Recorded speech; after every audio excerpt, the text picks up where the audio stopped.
We shouldn't be telling our students what to think, but helping them learn how to think. That's the motivation behind our adoption of initially the Harkness pedagogy, which is a mode of conversational learning we've adopted with our senior history students. Following on from that, we recognised a broader need to adopt inquiry practices in our history classroom. We found that our students were very reticent and we as teachers were very dominant in our classrooms. And that was leading students to simply regurgitate information that they were being fed by us.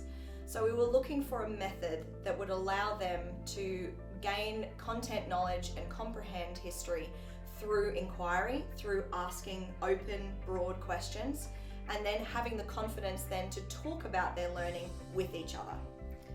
Some of the key skills in history include analysis, evaluation, synthesis, and communication, and giving our students opportunities to practice these long before they're required to demonstrate them in assessment was really important to us.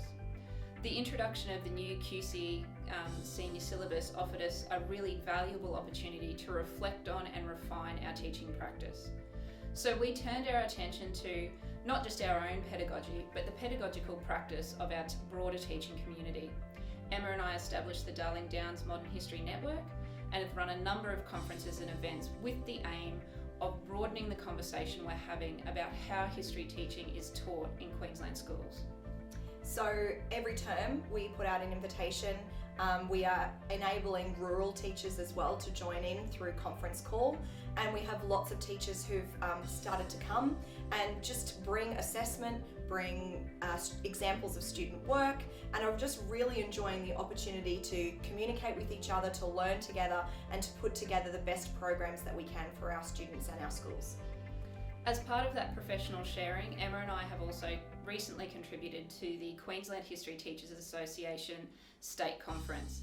This involved over 200 teachers from around Queensland coming together via Zoom to participate in a day of professional sharing. We presented last year at the conference in 2019 on our adoption of the Harkness method as a form of synthesis and reflection for our students in our classroom.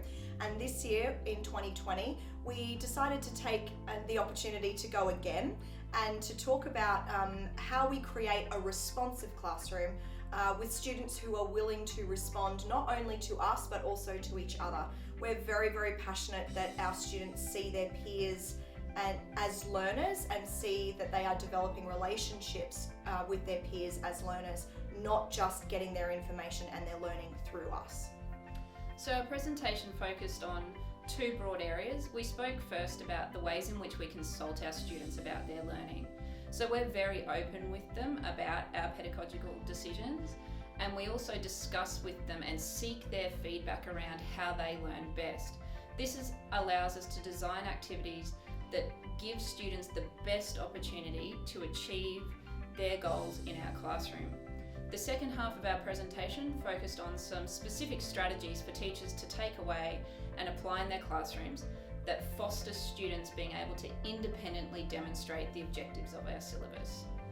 So some of those key strategies that we took to the conference, which we shared with other teachers and which we're hoping other teachers will adopt in their own classroom, we have a couple of deconstructing and constructing question acronyms, the 3 R's and the 5 C's. We've also introduced a global feedback sheet, which all students now receive on their drafts of their assignments.